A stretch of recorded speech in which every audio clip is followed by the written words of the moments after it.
to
Can anyone else hear them in the room? Not currently.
How about now? Zoom, can you hear us at all? Is Zoomy there? Yes, we can hear you. Okay, cool. Awesome. Great job, Courtney. All right. Good morning, Green Spaces and Zoom. Where is my clicker? There it is. My name is Nick Campion. I'll be your MC for today. Advance. Okay, this is not working. Oh, I know why. I need to click into it. Awesome. So 1 million cups. We meet every Wednesday, 9 a.m. here at Green Spaces and Zoom as well. Free coffee and tea every meeting. If you haven't found a coffee cup, they're over here. There's muffins as well. Courtney brought muffins. Thank you, Courtney. And there's tea as well if you want some tea. 6-minute presentations. After the presentations is 15 minutes of audience feedback and questions. This is a great space for our entrepreneurs to be open and transparent. It's a place to discuss ideas, not people, and to build connections. People on Zoom, please mute yourself during the presentation. If you have a question, please just write it in the chat and I'll see it and I can talk it out loud and we'll talk about it as well. And if you want to change your name in Zoom, do like a first name title, first name company, so we get to know each other a little bit better. By show of hands, who's new to 1 million cups today? I know we got 1, 2, Emily on Zoom, James as well, awesome. And who considers themselves an entrepreneur here? This is another number that 1 million cups headquarters likes to know. Okay, everybody, good, 100%. So for people that don't know, we do have a website, 1millioncups.com/Denver. This is where you can see who's presenting each week. This is where you apply to present. You can also follow us, get our weekly email on who's presenting. We do have an app as well if you want to go all mobile. We have a LinkedIn group. This is where I post a lot of the events that are happening, other topics that we talk about. I share that on our LinkedIn group as well. So please join it. Shout out to our sponsors, Green Spaces Co-working, Good Elephant, Pono Media, Founders Craft, The Perk, Commons on Champa, and Colorado Lending Source. Let's give them all a big round of applause. I do the circle clap, take it very literal. Shout out to Green Spaces again. That's where we're at right now, hosting this event. It's in Rhino, Walnut, and 26. If you do come out to our event, you can stay here for the whole day and co-work. Just need to check in with Allie, but free coffee, awesome Wi-Fi, and great people. Oh, I need to update this next slide. Why did it not advance? It will advance. We do have an organization team. I need to update the slide. Myself, Courtney, Josh, Gregarious, Joe, Allie as well. Yeah, why is this? Okay, there we go. Now we're gonna go to introductions. Looking for some volunteers just to quick introduction themselves, name, what they do, how they heard one about Wilmington Cups, anything you'd like to share. Looking for some volunteers. If not, I'm just gonna call on people. Okay, awesome. Hey everyone, I'm George. I am relatively new to Colorado, so I heard about 1 Million Cups through the wonderful internet. I'm looking to connect with the startup community here in Colorado, so as anyone would do, I started a podcast. It's called Front Range Founders, and I'm looking to interview anyone founding anything, doing anything, anywhere in Colorado, again, to connect with the community. So if you guys are interested, please reach out to me. Really excited to connect with the community, and thank you guys for putting this on. This is super awesome. Cool, thanks, George. All right, Josh, you want to say hi? Hi everyone, Josh Butchness. I work with Venture HR and I am an organizer for 1 Million Cups. I've been coming for a year and a half maybe. And yeah, I just I want to be more involved in the startup and entrepreneurial community here in Denver. And I found this online as well, and it's been great, man. I love it. I love the community here. I love the people that I've met through it. Been made some friends, and so I hope we see more people turn out. Cool. Thanks, Josh. Jonathan, can I get an introduction from you? Awesome. Hello, I'm Jonathan Sabalos. I'm a business developer for CityNet. I found out about 1 Million Cups about a year ago, and I've been coming on and off, right? Mostly Zoom, but I enjoy it. Everybody presenting here is amazing. Awesome, thanks. Who else? Anybody?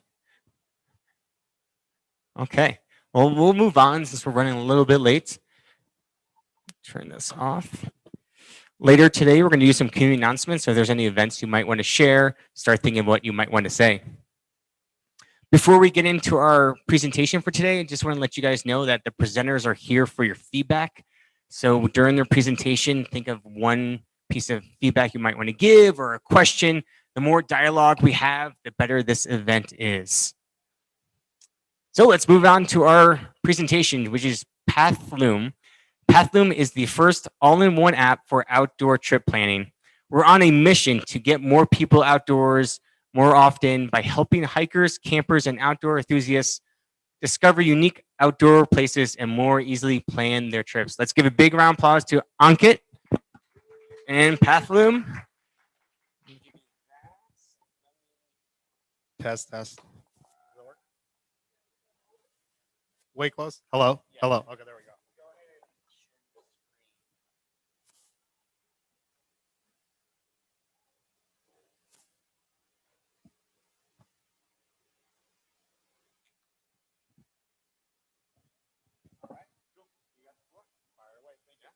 Thanks everyone for having me here. Really appreciate it. And Josh, thanks for inviting me. It's great to be part of the 1 Million Cups community, and looking forward to participating and getting involved more in the future as well. So let's get started off with Pathloom. So my name is Ankit Jain, founder and CEO of Pathloom. At Pathloom, we're on a mission to get more people outdoors more often by helping hikers, campers, and other outdoor enthusiasts more easily discover unique outdoor places and also more easily be able to plan their outdoor trips. With more people going outside in record numbers, especially through this pandemic, many are newcomers and find outdoor trip planning inherently a difficult and challenging process. So we here at Pathloom are building the most comprehensive outdoor trip planning app that exists in the market today.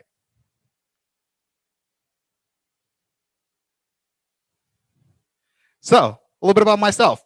I'm an avid outdoors person and an aerospace engineer.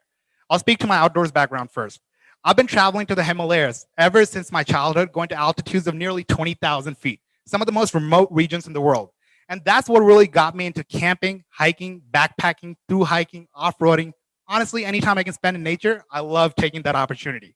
But I'm also an aerospace engineer and a researcher. I finished my master's in Illinois, and once I did that, I jumped into the new space startup ecosystem, working with early stage space startups for a couple of years. And that's where I really built up my chops through multiple hats, through BD, customer development, fundraising, sales, marketing, etc. And really, one of the projects that I worked on was in the context of moon navigational services. So you ask, moon navigational services, Pathloom, where does that come in?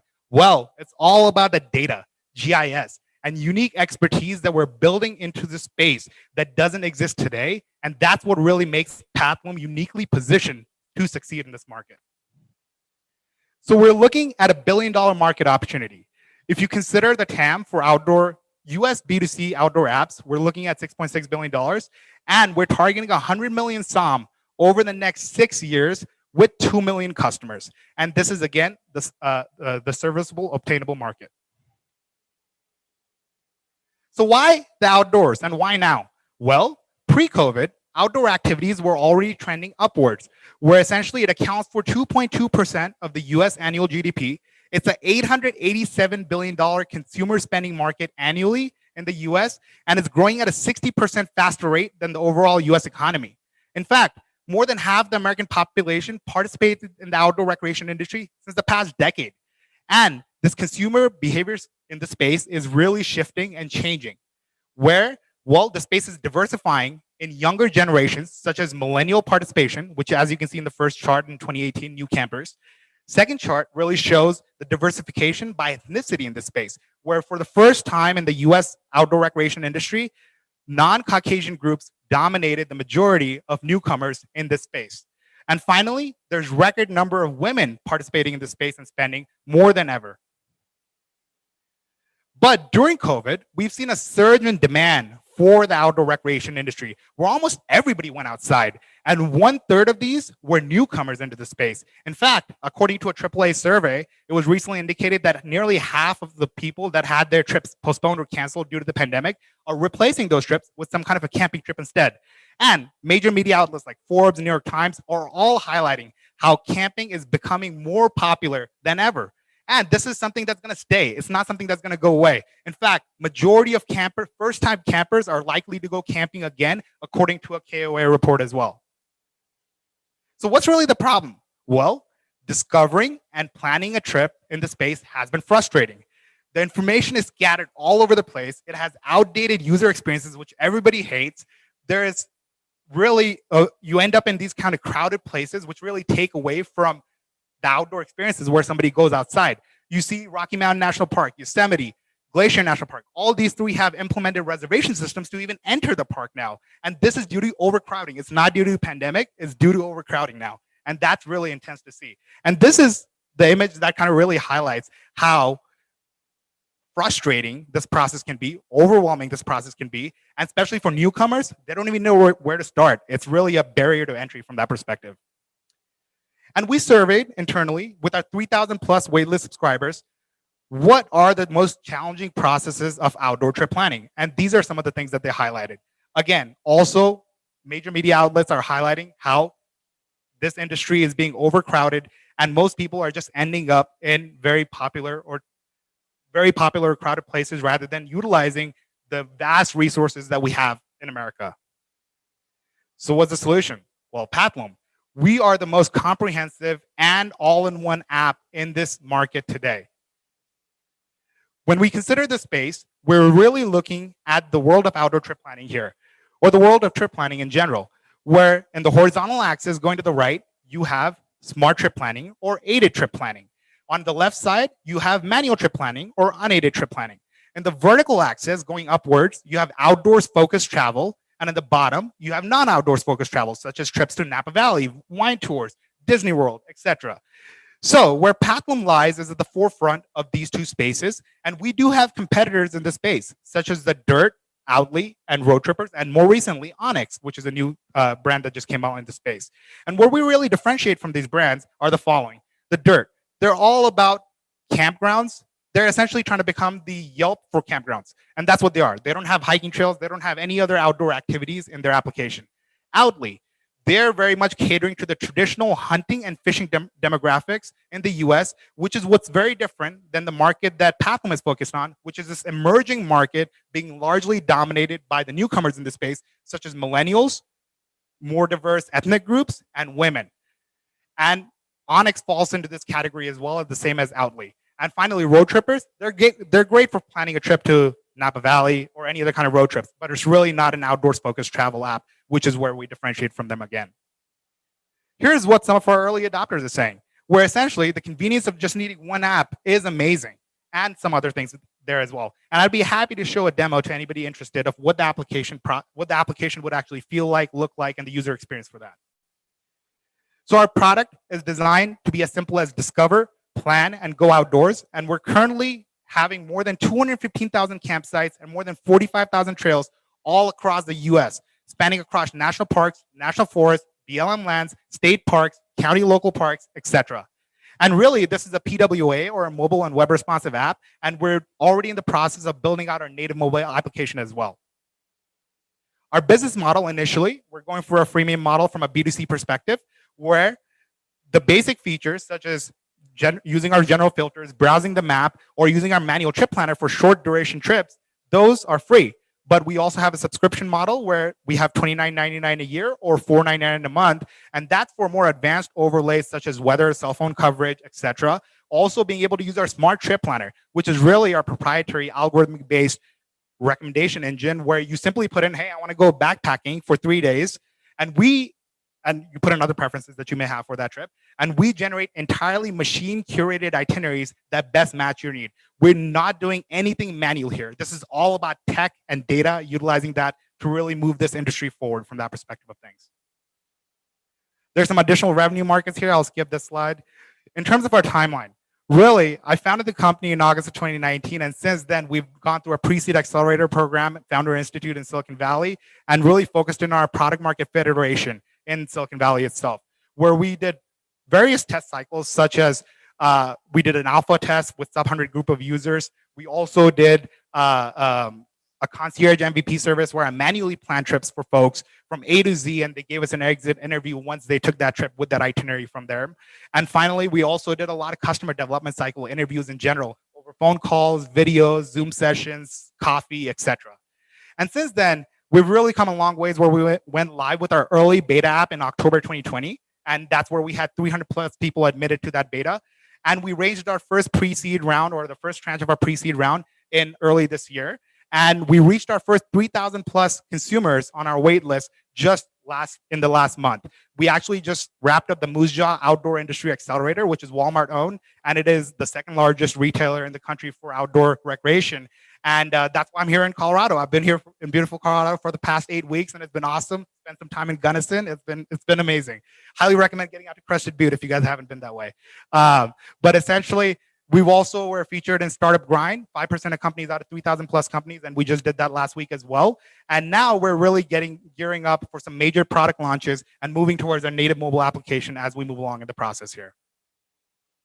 Our go-to-market is really focused on engaging the outdoors community early on, where we're currently in our crawl phase of our approach, where we're targeting our first 1,000 customers through organic and some paid campaigns. And really, our early adopters are hiking and tent-based camping trips in the US. And the demographics for this would be weekend warriors, millennials, etc., because these are the people that have the greatest need for our application, and they plan their trips very last minute. I've also built up a highly engaged, educated, and expert advisory team over the past couple of years as well, where we have Erica, who is a YC alum and co-founder of Modern Health, one of the biggest health tech startups in the Bay Area, and among other accolades from other advisors here as well.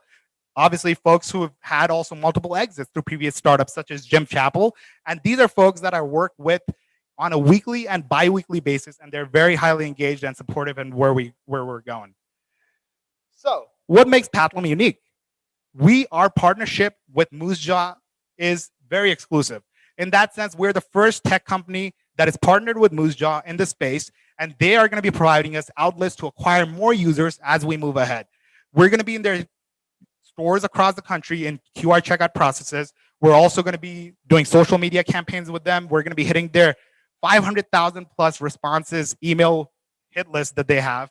We're going to be all over their website as well. So really, we have some exciting user acquisition channels down the road, but also it's really a highly qualified team that makes this exciting. It's our background, it's our expertise, it's our space industry knowledge that we're bringing into the outdoor industry here, which really makes things exciting.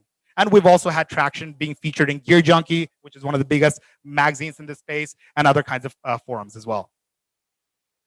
So we're currently gearing up for our second pre-seed tranche, essentially raise, where we're looking to get to our first 25K paying customers and $1.2 million in ARR. And there's some industry comparables to the right side here. Most exciting is HipCamp, which is a $300 million valuation company. Most recently had a $57 million raise by Andreessen Horowitz in Silicon Valley. And essentially, they're on track to become the first unicorn in this space. And there's a lot of VC attention that is coming to the space now. The use of the funds is mostly going to be through product and engineering, some marketing channels, and furthermore through some legal and IP fees. So thank you so much, and join the next outdoor revolution with Pathloom. Round of applause. That was an intense presentation. So what are some of your asks you have for the audience? What type of feedback would you like? I would love to get feedback on your general impression of what this pitch meant to you. Do you think that this is an exciting opportunity if you put on your investor hat? Secondly, in terms of the product itself, if you're into the outdoors, is this something exciting to you? And thirdly, how was the presentation in general? What are elements that I can improve on? I probably need to slow down, that's for sure, among other things, but would love to get feedback in those three realms of things, absolutely. Okay, and people on Zoom, if you have any question or feedback, please put it in the chat, and then I'll read it out during the feedback session. So who wants to start off? Feedback or questions?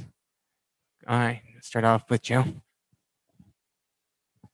Great presentation, amazing traction, love the partnerships. That's going to be crucial to your growth. So congrats on everything. Thank you. Thank you. You're going to be presenting for bigger rounds of money. My feedback was on the size of market and your market share. I've pitched these and that seems very high. Do you have a more tangible path to monetization? Do you have something that you can outline that shows on my pitch right now? Instead of putting market share, I'm saying that if I get 10 realtors and if I get 10 retail spots and if I get, then that adds up to $5 million year one. If I get 20 year two, and that, you know, that way it's tangible and it provides a clear path. I've just been shut down by the VP of Chase Bank, you know, for big numbers. So I know the numbers are there. It's good to address them, but that path to monetization, a clearer, shorter path. So that's my feedback on it. Gotcha. Thank you so much. No, that's very helpful to understand. And certainly I think having some revenue projections and the path to that would be very helpful in our slides. Absolutely.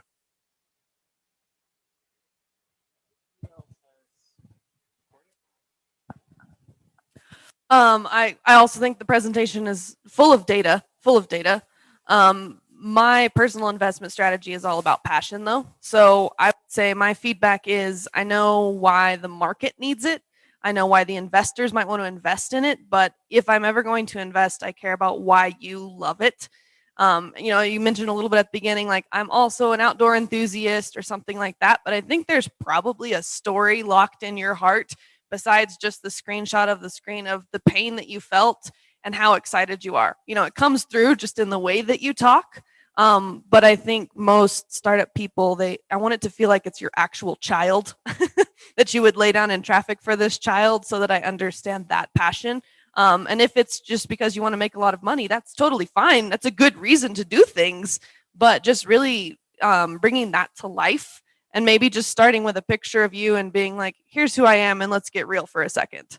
Because the numbers are there, obviously, or you wouldn't be standing here presenting yourself very well. So just maybe a little bit more passion could be helpful. Absolutely. No, thank you so much for that. Definitely need to ramp up the story a little bit. Absolutely. So first of all, I didn't know you went to Embry-Riddle. That's awesome. I spent some time there as well. But I think you went pretty far into the competitive landscape for quite a bit. I would say a little bit maybe less of that, and then also, as you mentioned, just kind of slowing down, letting things breathe. When numbers come at you that fast, it's a little bit difficult to really absorb and understand the impact. So I think you already knew that, and that awareness is the first thing. But yeah, I mean it's a great presentation. You did a great job, of course, and glad you came. Thanks so much, Josh. Appreciate it. So great presentation. Honestly, I didn't think you talked too fast. I thought you were passionate, and I think it's great that that comes out. Like I understood every word that you said, but maybe that's just me. I'm a fast talker myself. I guess I did have a question. See, we're just passionate about what we do. Like, no. So I did have a question, and then I wanted to, I guess, kind of comment on that. I noticed that your one of your metrics, or I guess your main metric based on your future raise rounds, is your paying customers. Now, I know that, in traditional business, it's all about the bottom line, but, in VC and with startups, and especially right now, I mean, you can raise $1 billion valuation just on growth numbers. And a lot of times I feel like with a lot of startups, you have, especially like network-based startups like this, where people have free access, they can use you or someone else. A lot of times it's a race just to get to these users that are just going to be locked into your community. And then, 3, 4, 5 years down the road, like you can kind of monetize these people. And that's something that a lot of people see. So how come, especially for an early round, are you raising a seed or a Series A? This is going to be a second tranche of our pre-seed from Silicon Valley perspective. Gotcha. Okay. So it is pretty early. It's interesting to me, kind of what's your thinking behind raising based on ARR numbers rather than just growth? Yeah, great question. So one of the feedbacks that we received from investors, that's kind of pitching to them, was monetization from an organic perspective is very important to them, especially in a subscription model side of things. And actually, the slide that I skipped over can speak to this a little bit, which is this guy right here. And you're spot on. We're testing out the friction points essentially for what our revenue is going to be in the next 3 years, because the biggest market share that we see for ourselves is monetizing the consumer behavior data, which is really kind of becoming the Google of the space in the outdoor recreation world. And we are testing out what is the willingness to pay, how much friction does that actually generate, and is that going to enable us to get to our rapid growth from that perspective? And those are things that are still in the process of being validated from that perspective as we actually launch out the app with the subscription itself. Gotcha. That's really interesting. So you're looking to gain subscribers along the way rather than grow to like 50 million people and then figure out how to monetize after that. Exactly. Still figuring out that balance, really, right? Essentially, is there enough value generated for a subscription like this that people are willing to pay for? And if so, what friction does that cause from the perspective of we didn't charge anything to something that we did charge? And really, when we look at AllTrails numbers, there are 1 million plus paying customers and 25 million plus free users. And that took them about a decade to get to that point, essentially. So we know that there's some friction in that market from the paying side of things. And even when you consider Strava and others that have tried this from a freemium model side of things. So we are in the process of validating some of those things ourselves to see what our app delivers. Gotcha. No, that's really cool. I commend you. I mean, I know a lot of startup entrepreneurs, they'll see growth numbers and then they know they can raise just based on that. And so they just want to focus on that. So I think, focusing on growth and monetization at the same time is definitely the tougher challenge. So that's great. I mean, I wish you'd luck on that. Thank you so much. Really appreciate it. Going back to Joe.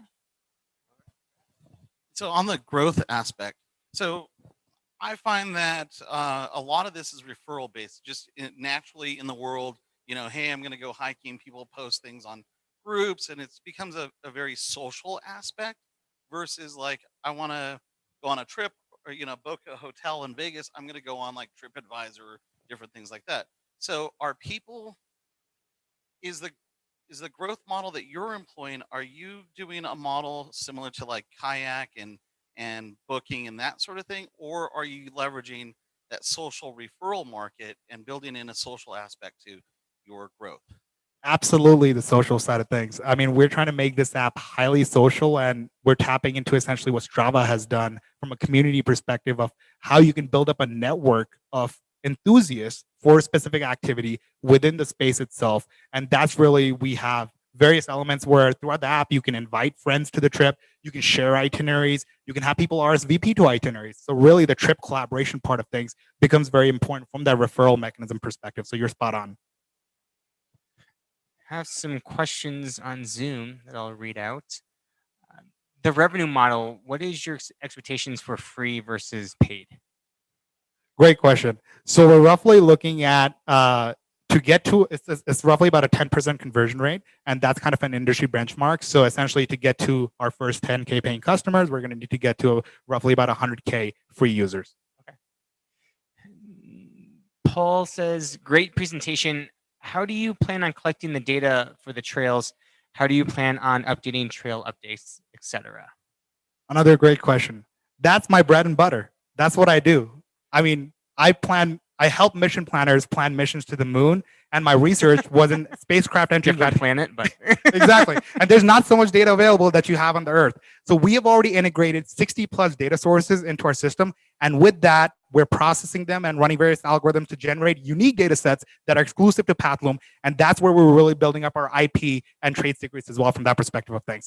And we'll be targeting enterprise solutions and other kinds of things to actually help out land management agencies to better manage their data. Because right now, the data that we get from their systems is pretty horrible.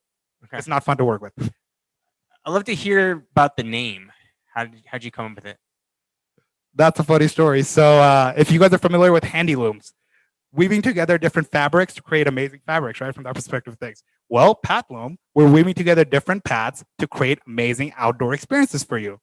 And we wanted to get a little bit creative. We tried all the domain names of outdoor camping related and stuff like that. We thought it would be limiting. So we're like, we need to get something that would get us to ask that question, that where does the name come from and what's the story behind it? So I love that question. Awesome. Ankit, awesome. I'm not an investor, so I can't speak to any of that. I can only speak to like a relatively naive camper myself. So I'm used to the campsites, and so I get the yellow page for campsites, but I love what you're doing from the GIS perspective, because it seems as though from a user side, there's also an opportunity for like, oh, hey, you can go camping basically for free in the national forest, but you have to find the spot.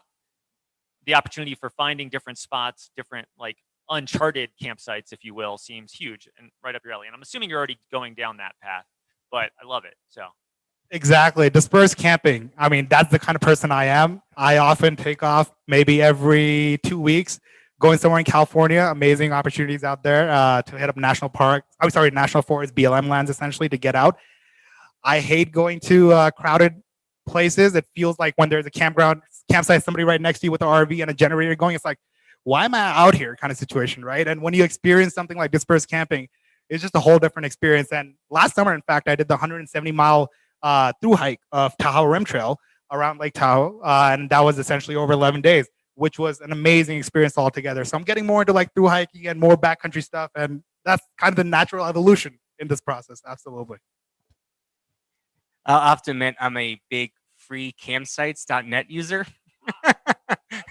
I don't think you mentioned that on your slide deck at all. No. The user experience there is, I don't know about that one. Poor, definitely. Some feedback I had, and it was great to see that chart of the different competitors. It would have been nice to make a chart of just all your features and benefits and like your three main competitors and see like what they do and then what you do. Just a better visual would be one thought. I really like the timeline that you showed with the mountain. Curious if it's ever gonna peak, but maybe never. And my other feedback was some of the slides, I felt they were just really wordy, especially the problem slide. You had what the problem was on the side. You had like in the news. It was just a lot to take in. So if you could split that up, like each slide has this one message versus a lot of messaging in one slide. Awesome. Ellie. Thanks so much for the feedback. Hi. So like Nick, I'm a big user of all those random websites where you can find free campsites and dispersed camping. And even though it's not a good user experience, I have grown to trust the sites that I use. And I'm sure, Nick always goes back to that one .net site, even though it's crappy and, but hey, every campsite it showed him, he found and it worked. So my big question is, well, I have two questions. How are you going to position yourself as like, okay, you've trusted this for 10 years or whatever, and now use ours instead, and we're new and shiny, and yet we can still show you the uncharted campsites, because there's this kind of like feeling when you're on a crappy website that you're like, oh, they're gonna know the ones no one knows about. It's like a weird like matching feeling. So how is this new fancy app going to know about the random dispersed site on BLM land in the middle of nowhere? And how are you going to present that to people like me and Nick who trust the ones that we use? Absolutely. Love that question. So I guess I'll first start off talking about the trust side of things, right? How do you get to trust something like this? It's our partnerships. We have endorsements from Gear Junkie, Moose Jaw, and some big names in the space. And really, that's what's going to kind of get this in front of more people, because they're thoroughly vetting and testing these out these applications before they put them in front of their audiences, right? So that really is kind of the trust generator from the partnerships and exclusive kind of ways that we can get out there. So just some feedback from the customer perspective. I think that's very exciting from a business perspective to get to more people. But when I see a big partnership like Walmart or something like that, that kind of puts me in the other direction with trust, just frankly. No, of course. And that's the fair point. And that's, again, it's really about building or engaging with the outdoors community early on. So we have our own Facebook group. I would highly recommend you guys check that out from our website, pathloom.com. We engage in various Reddits and subreddits, essentially. We engage in all these kind of places. We post actually on freecampsites.net as well for some of the spots that we've been to. And that's the way we kind of build up that engagement and from the community aspect of things, from a grassroots level movement perspective side of things. So that's really important for us. Absolutely. Cool. Okay. That's awesome. And I think with the partnerships, if you can create some sort of marketing campaign that really shows that they have tested, like if I saw a mini YouTube ad that was like, oh yeah, this, we're with Moose Jaw and we tested out this dispersed site and no, I never heard of it, then I'd be like, oh, that's cool. Like I want to find that site. But like just saying we're partnered with Moose Jaw doesn't make me think that you'll know about the dispersed site. Absolutely. And that's a great point. And hopefully you'll see us on these YouTube and other websites in a couple of months as well, as we really get ourselves out there. So sweet. And then other simple question, does it work offline? So that's the next native mobile app experience that we're working on, and which is actually going to offer the capability to make on the fly changes. Also, there's like the ability where you can have your closest group of friends and family essentially on a list, and they'd be able to see your location almost like how Garmin and other kinds of things works, where you're offline, and when you have even a little packet of data, they'll be able to send that out, and it'll create more of a peace of mind kind of situation from that perspective. So when you're driving, trying to find the dispersed site and you're out of service, the app will work and you can find stuff. Correct. Yes, because you'll have offline maps like Google Maps downloaded, and that's how Google offline maps work. So whenever I go into a national forest, what do I do today? I go to Google Maps, I download an offline map for that entire area, which is about 50 to 60 megabytes. And once I have that, I can literally search up anything within Google Maps, even though I have no service from that perspective. And that's similarly how this is going to work, but it's going to be more focused on the campgrounds and hiking trails, which Google Map doesn't have. So really, it's a different altogether experience. You end up in a campsite. Oh no, this is taken up and I don't know where to go next. Well, you can just simply open up the app, change your itinerary from there, and look at what's around you and look at alternatives. Feedback, Thank you for the Ellie. question. All right, Courtney. I think building on hers just from a fun design perspective, you could have an off the grid like section and make it look almost like Craigslist or something that if it looks low tech, we'll believe it's low tech.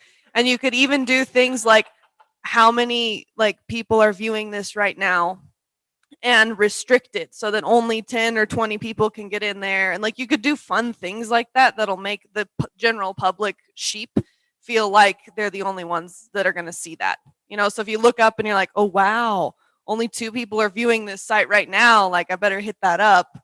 But if it feels like low tech, we like it better. Something about it, we're weird with trust. If it's shiny and has a big UX and takes 5 minutes to load, we're like, "You don't know what you're talking about. I build things with sticks, mother."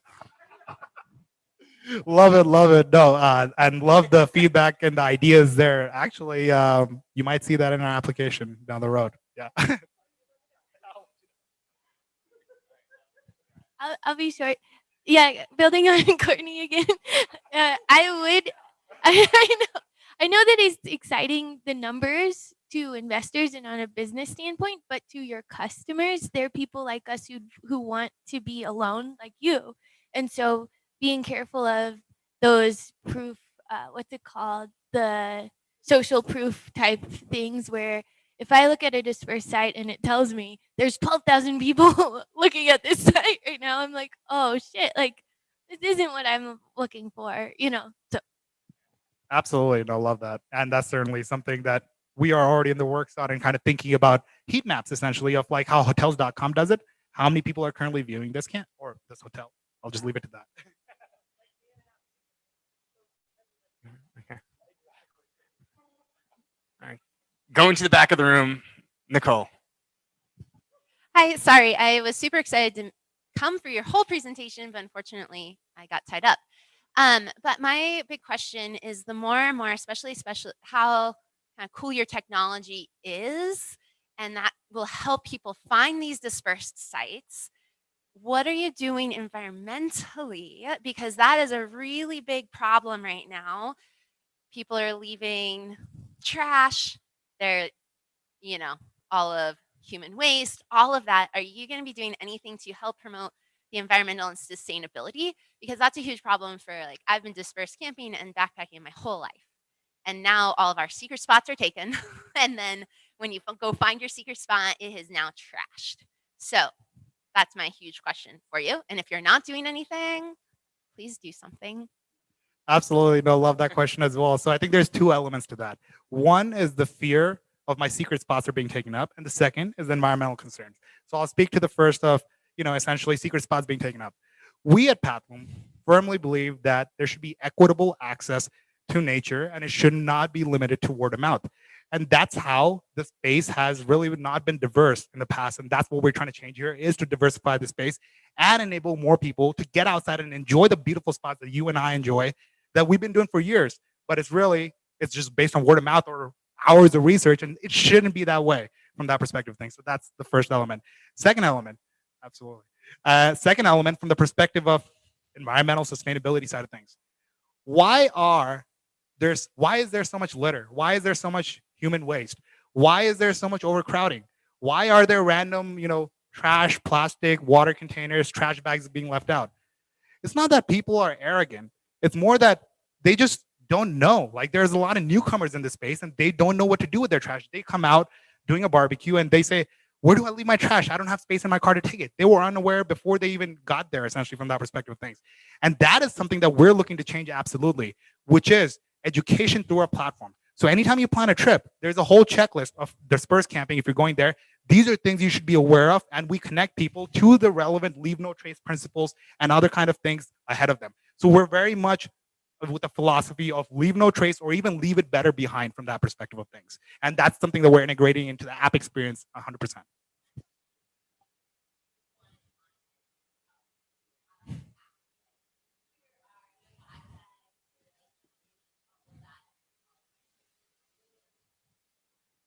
Exactly. So I'm going to plug another one of my favorite companies, Packed Outdoors. They're making the first all-in-one outdoor bathroom kits for backpacking and other kind of situations. I highly recommend you guys check them out. They're one of the companies that participated with me in the Moose Jaw Outdoor Accelerator. And they're exactly looking to solve this problem because in Crested Butte, there's huge problems of human waste and litter where they actually had to shut down dispersed campsites. And you now have to do essentially reservation-based campsites there. It's pretty crazy. All right, last question or feedback? Going once, twice. I'll take it. What as a community can we do for you? As a community, you can really help us by getting engaged with us. Social media, whether you wanted to submit a topic on a blog, we have a guest blog platform up there as well that you can easily get into there. We have a YouTube channel. Watch us on YouTube and give us ideas on what we can do better to engage the community. Read our blogs. We have some exciting topics, including leave no trace principles and how to recreate more responsibly in the outdoors. So really, I would say engagement is the biggest way we can get help right now from the community. Awesome. Let's give Ankit and Pathloom a round of applause. Thank you all. Great job. Going to move on to some community announcements. Anybody have an event they want to share? Something they're going to or hosting? Got Joe in the back. So a couple of things. One, on your tables, there is the 1 Million Cups table tent. So if you want to present, scan that, and that takes you right to the presenters page. So if any of you guys have been inspired and want to present yourself, scan that. Also, we've got the Join In Crowd business card. So if you guys forgot cards or don't have enough cards, scan that, create your free card.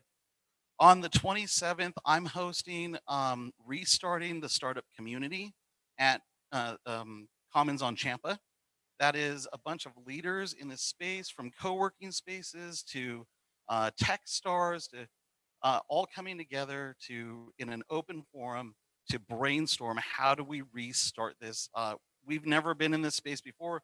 The entire startup space didn't shut down in the past, and this is a new path for everybody. So if you're available, come participate, come join in. I'm going to be buying pizza, so come for the free pizza. And there's a table of swags if you guys want to take cups, t-shirts. I do ask, if you take a t-shirt, you just wear it out. That's the deal. And if you are at a place that can promote 1 Million Cups, please take a table topper. They're on the desk over here, so please take one as well. Cool. Hey everyone, what is it? Denver Founders, we're getting back together. In case you don't know, Denver Founders is the largest founder meetup. We have about 11,000 members. We have 200 people RSVP'd next Wednesday. What time is it, Nick? Do you remember? 6 p.m. I think at the Wing Coop. We will be providing drinks, or at least the first couple. So we hope to see everyone there. It's a chance for everyone to meet back in person. So see you on Wednesday if you're here. All right. Wing Coop. Wing Coop is by Union Station. Yeah. Oh, all right, I have it. I can send it to you. All right. Ellie. I have a company called Good Elephant. We've got an app that you can download on the App Store. Just search Good Elephant. There's all kinds of community events like this one, and other networking events. So on Monday evening, we are having an event here. It's called the Elephant Collective. It's just mindful people mingling. So kind of a networking type event where we're going to have free pizza. We're going to have a gordita truck with a local startup who she's awesome. She just started her gordita truck. And then we're going to be partnering with the Shine Music Festival, which is coming up, to test out their vibrating dance floor, because they're an accessible music festival. So the vibrating dance floor is like, so people who are deaf can feel the music. And so that's going to be Monday night, July 19th, 6 to 8 p.m. here, and you can find it on the Good Elephant app. And then that Shine Music Festival, which Nicole, I'll just say it. Tickets are live, and they're on Good Elephant. It's on August 8th, 8/8. Come join us. We have like a lot of big name artists, and there's a lot of other cool activities you can do while you're there. So, donation-based, accessible music festival. Amazing. So. All these events, if you guys send them to me, I'll put them on the LinkedIn group so everybody can get all this information. All right, Josh. On Wednesday, July 28th, and this is also through the Good Elephant app, so I think we'll have approval. Hopefully that'll be up today. We are doing a lunch and learn event at the WeWork Triangle building, which is on Wewata and 16th. And we're going to be focused on how to build a sales team and then retain them for small businesses. So if you got anybody interested in that, please feel free to join us. You can sign up on the Good Elephant app. So many things are happening. Anybody else have an event? Cool. Let's move on. Anybody want to brag about a win at the business-wise? Go ahead.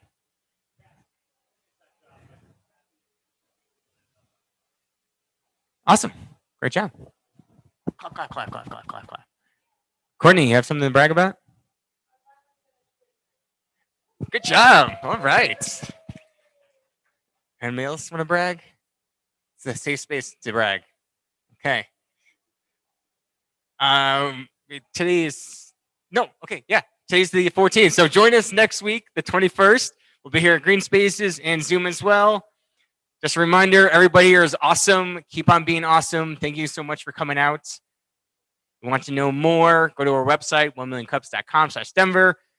This is where all the past presenters are listed. Invite your friends, apply to present as well. We're social. And the pun of the day. So Grandpa leapt around in his undies on the 4th. It was his Independence Day dance day. Sorry, I really need to practice this one.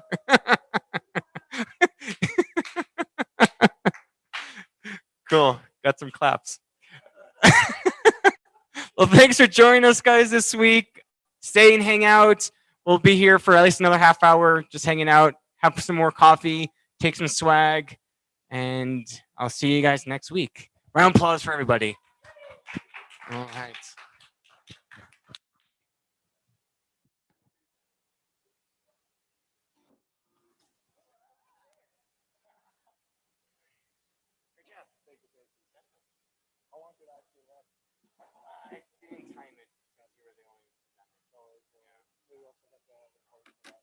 Yeah, it seems like you guys are pretty far along.